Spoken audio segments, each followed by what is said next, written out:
नमस्कार, ये आकाशवाणी शिमला है। अब आप प्रभा शर्मा से कोविड-19 पर विशेष समाचार बुलेटिन सुनिए। प्रधानमंत्री नरेंद्र मोदी ने कोरोना महामारी को देखते हुए आत्मनिर्भर भारत के लिए 20 लाख करोड़ रुपए के विशेष आर्थिक पैकेज की घोषणा की है।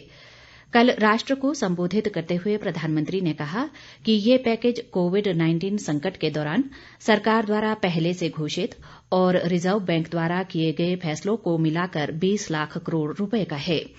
ये भारत के सकल घरेलू उत्पाद का लगभग 10% है। प्रधानमंत्री ने कहा कि ये पैकेज विशेष रूप से भूमि, श्रम, नकदी और कानून पर केंद्रित होगा। पैकेज से कुटीर उद्योग, सूक्ष्म, लघु और मझौले उद्यम, श्रमिक, मध्यम वर्ग और उद्योगों सहित विभिन्न वर्गों की जरूरतें पूरी होंगी। प्रधानमंत्री ने देश को आत्मनिर्भर बनाने के लिए कई साहसिक सुधारों पर जोर दिया ताकि भविष्य में कोविड-19 जैसे संकट को नकारा जा सके। प्रधानमंत्री ने कहा कि कोरोना महामारी ने हमें स्थानीय बाजारों और स्थानीय आपूर्ति प्रणाली का महत्व दिखा दिया है। उन्होंने कहा कि भारत की आत्मनिर्भरता के 5 आधार स्तंभ होंगे: अर्थव्यवस्था, बुनियादी ढांचा, तकनीक आधारित प्रणाली, सशक्त जनसांख्यिकी और मांग। प्रधानमंत्री ने कहा कि कोरोना वायरस लंबे समय तक लोगों के जीवन का हिस्सा बना रहेगा, लेकिन इसके कारण ठहराव की स्थिति जारी नहीं रखी जा सकती। उन्होंने कहा कि लॉकडाउन का चौथा चरण अलग प्रकार का होगा, जिसमें नए नियम लागू होंगे।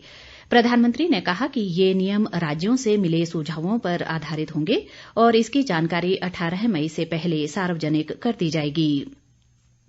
इस बीच केंद्रीय वित्त मंत्री निर्मला सीतारामन आज शाम 4 बजे नई दिल्ली में संवाददाता सम्मेलन को संबोधित करेंगी। उम्मीद की जा रही है कि वे कल प्रधानमंत्री नरेंद्र मोदी द्वारा घोषित 20 लाख करोड़ रुपए के राहत पैकेज का ब्यौरा देंगी। मुख्यमंत्री जयराम ठाकुर ने प्रधानमंत्री नरेंद्र मोदी द्वारा देश के लिए घोषित 20 लाख करोड़ रुपए के आर्थिक पैकेज का स्वागत करते हुए कहा है कि समाज के कमजोर वर्गों के लिए संकट की इस घड़ी में ये मदद वरदान साबित होगी। इस बीच मुख्यमंत्री ने केंद्र द्वारा राजस्व घाटा अनुदान के रूप में हिमाचल को 952 करोड़ 58 लाख रुपए जारी करने के लिए केंद्र सरकार का आभार व्यक्त किया है। उन्होंने कहा कि कोरोना वैश्विक महामारी के दृष्टिगत राष्ट्रव्यापी लॉकडाउन में आर्थिक तंगी के बावजूद केंद्र सरकार राज्य की जरूरतों के प्रति हमेशा संवेदनशील रही है। प्रधानमंत्री द्वारा घोषित आर्थिक पैकेज का प्रदेश में आम लोगों ने स्वागत किया है। उनका कहना है कि इस पैकेज से मंझौले व छोटे दुकानदारों सहित किसानों और श्रमिकों को भी लाभ होगा।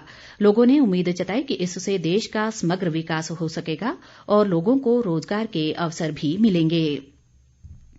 देश में कोरोना संक्रमित व्यक्तियों की कुल संख्या 74,281 हो गई है। देश में कोविड-19 रोगियों के स्वस्थ होने की दर बढ़कर 32.82% हो गई है। 24,356 व्यक्ति उपचार के बाद पूरी तरह ठीक हो गए हैं और उन्हें अस्पतालों से छुट्टी दी जा चुकी है। इधर प्रदेश में कोरोना संक्रमण के मामले बढ़कर 66 हो गए हैं।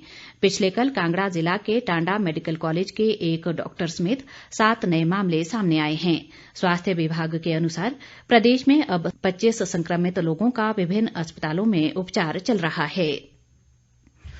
बेंगलुरु से प्रदेश के करीब 800 लोगों को लेकर एक विशेष ट्रेन आज दोपहर ऊना पहुंची।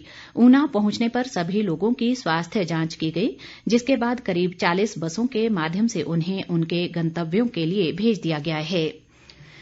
कोरोना महामारी के चलते लोगों को समय पर राशन उपलब्ध करवाने के लिए प्रदेश सरकार हर संभव प्रयास कर रही है।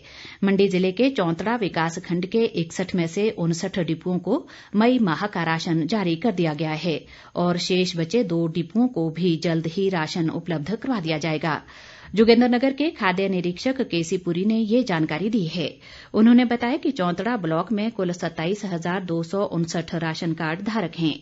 उन्होंने कहा कि कंटेनमेंट जोन में शामिल द्रुब्बल पंचायत के कुल 1,147 राशन कार्ड धारकों में से 370 को उनके घर द्वार संबंधित डिपो होल्डर द्वारा राशन उपलब्ध करवा दिया गया है। इसके साथ ही ये समाचार बुलेटिन समाप्त हुआ।